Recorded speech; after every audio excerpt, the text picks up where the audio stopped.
Assalamualaikum. Waalaikumsalam, silakan duduk. Ada yang bisa saya bantu? Keluhannya apa?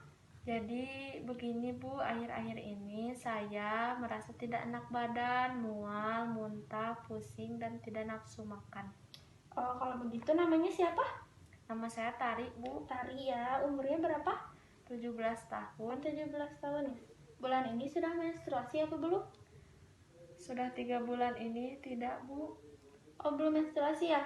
Apakah sudah pernah melakukan hubungan seksual? Belum Bu, karena saya belum menikah. Baiklah, kalau begitu saya periksa dulu ya. Beberapa pemeriksaan kehamilan yang harus dilakukan di awal kehamilan adalah yang pertama adalah pemeriksaan darah. Pemeriksaan ini bertujuan untuk mengetahui kesehatan ibu hamil secara keseluruhan sehingga diketahui kemungkinan gangguan saraf tulang belakang dan kondisi otak janin, juga kondisi ibu secara keseluruhan. Yang kedua adalah pemeriksaan perut yang bertujuan untuk mengetahui posisi rahim, pertumbuhan janin, posisi janin, dan kondisi air ketuban.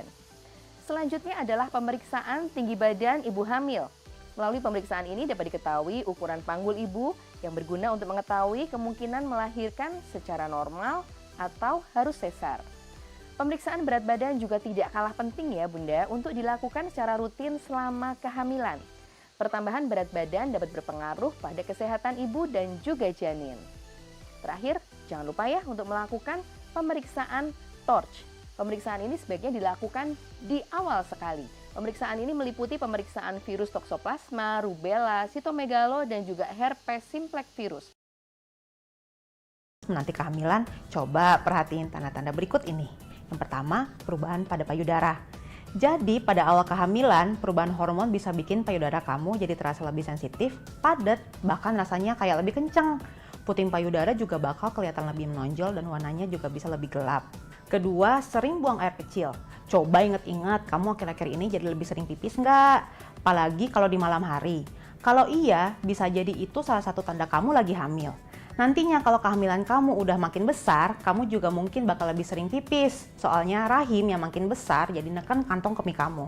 Terus yang ketiga, jadi gampang kecapean. Kalau rasanya kok habis nggak ngapa-ngapain tapi capek banget ya. Nah, itu bisa jadi gejala awal kehamilan.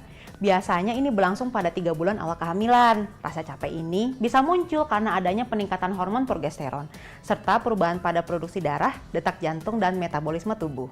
Selanjutnya yang keempat, ini nih yang banyak dikeluhin ibu hamil di awal-awal kehamilan, yaitu mual muntah di pagi hari atau lebih dikenal dengan istilah morning sickness. Biasanya sih morning sickness ini baru kerasa kalau usia kehamilan mencapai 6 minggu. Tapi nggak menutup kemungkinan juga kalau morning sickness-nya muncul lebih awal. Yang kelima, sensitif terhadap bau.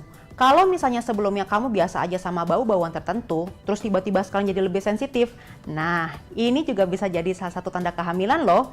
Biasanya nih ibu hamil itu sensitif sama aroma makanan, minyak wangi tertentu atau asap rokok.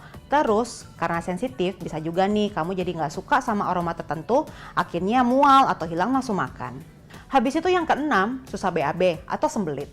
Suka bingung gak sih sudah cukup makan serat dari sayur dan buah-buahan, minum juga cukup, tapi kok jadi sering susah BAB ya? Nah, perubahan hormon pada ibu hamil bisa bikin sistem pencernaan jadi bekerja lebih lambat. Makanya, sadar atau enggak, susah BAB bisa jadi salah satu tanda kehamilan loh. Yang ketujuh, perubahan suasana hati dalam waktu cepat atau mood swing. Ayo, siapa yang lagi ngerasa moodnya gampang berubah-ubah? Dari senang tiba-tiba sedih, habis itu jadi ingin marah-marah. Kalau kamu tiba-tiba jadi lebih emosional, itu juga bisa jadi salah satu tanda kehamilan. Ini bisa terjadi karena perubahan hormon pada awal kehamilan yang bikin suasana hati kamu cepat berubah. Dan yang terakhir, muncul bercak darah. Sebagian perempuan mungkin mengira ini adalah darah menstruasi, tapi sebenarnya beda loh. Bercak darah akibat kehamilan biasanya berwarna pink atau kecoklatan, terus samar-samar gitu. Udah gitu keluarnya juga cuma dikit-dikit aja. Dari hasil pemeriksaan tidak ditemukan kelainan ya Teteh ya. Namun di sini saya melihat tanda-tanda ada kehamilan. Apakah Teteh mau diperiksa kehamilan atau tes pack? Baiklah Bu, kalau begitu saya bersedia. Semuanya, sebelum kalian melakukan tes pack, pastikan kalian memiliki sebuah wadah yang transparan, bersih, dan juga tidak terkontaminasi ya, kering ya, harus kering. Jadi kalian harus cuci bersih dulu tuh, terus dikeringkan ya. Kemudian lakukanlah tes pack di pagi hari urin yang pertama sejak kamu bangun tidur. Jadi misalnya pagi-pagi baru bangun, kurus, kamu kebelet, nah urin itu yang kamu gunain. Kenapa? Karena urin itulah yang mengandung kadar HSG tertinggi, ya. Jadi lebih sensitif nanti hasilnya. Kemudian kamu tampung urinnya di situ, lalu kamu lakukan tes packnya seperti ini. Anggap ini tes packnya ya.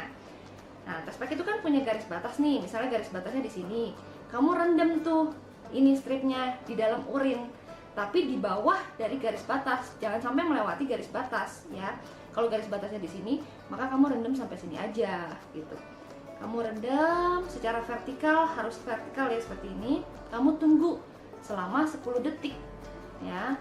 Hitung tuh dengan pasti 10 detik. Setelah 10 detik, kamu angkat stripnya, kamu letakkan di atas permukaan yang kering, datar, bersih, tidak boleh menyerap.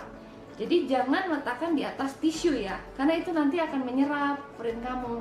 Maka pastikan permukaannya itu datar, kering ya. Nah, kemudian kamu tunggu selama 40 detik untuk membaca hasilnya. Hasil yang positif akan menunjukkan garis satu lagi, sedangkan hasil yang negatif itu garisnya itu hanya garis kontrol yang tadi aja ya, jadi tidak akan muncul garis yang lainnya. Nah, setelah kamu menunggu 40 detik, kamu baru bisa baca tuh. Kalau ternyata tidak ada muncul garis satunya lagi, jangan kecil hati dulu, cobalah untuk menunggu 5 menit kemudian. Jadi kalau hasilnya negatif selama 40 detik, kamu tunggu lagi tambahan waktu 5 menit ya. Setelah 5 menit kamu tunggu, ternyata hasilnya masih negatif, maka itu beneran negatif. Nah, tapi kalau misalnya hasilnya positif, biasanya dia akan muncul garis satu lagi meskipun samar ya, seperti itu. Teteh, dari hasil pemeriksaan hasilnya positif ya Teteh. Apakah Teteh sudah menikah? Belum Bu, tapi saya sudah pernah melakukan hubungan seksual dengan pacar saya. Oh begitu, apakah melakukannya sering? Kurang lebih 3 kali Bu. Kalau begitu, saya akan memeriksakan kandungannya dulu ya. Untuk menghitung usia kehamilan berdasarkan hari terakhir menstruasi, bisa dilakukan dengan rumus Nagel. Selain dapat digunakan sebagai rumus menghitung usia kehamilan, rumus ini juga dapat kita gunakan untuk menghitung hari perkiraan lahir atau HPL. Penghitungan dengan rumus ini adalah dengan menambahkan 7 pada hari terakhir menstruasi, kemudian mengurangi bulan dengan 3, dan menambahkan tahun dengan 1.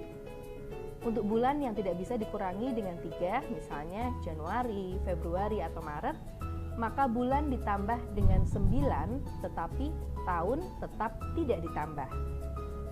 Teteh, usia kehamilannya 12 minggu ya, dan pada masa kehamilan ini sangat rentan terjadi keguguran. Jadi, Teteh harus menjaga kesehatan dan tidak boleh melakukan aktivitas yang berat ya. Tapi Bu, saya berpikir untuk menggugurkan kandungan ini karena saya masih sekolah dan belum siap menikah dan menjadi ibu. Teteh harus tahu dulu ya resiko menggugurkan kandungan ini.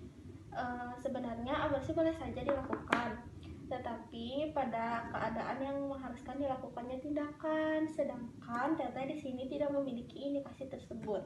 Jadi ada baiknya untuk Teteh menjaga kehamilan ini ya Teteh ya.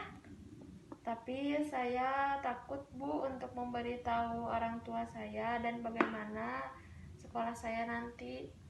Untuk masalah itu saya serahkan sepenuhnya kepada Teteh bagaimana enaknya. Tetapi cepat atau lambat kandungan ini akan membesar. Jadi ada baiknya untuk diberitahukan sebelum kandungannya membesar. Baiklah Bu, kalau begitu saya tidak akan melakukan aborsi pada kandungan ini. Dan saya akan memberitahukan orang tua saya dan pacar saya. Baiklah, Teteh sudah memilih keputusan yang benar ya Teteh. Nanti Teteh boleh kembali lagi ke sini untuk memeriksa kehamilan lebih lanjut ya Teteh. Baik Ibu, terima kasih banyak.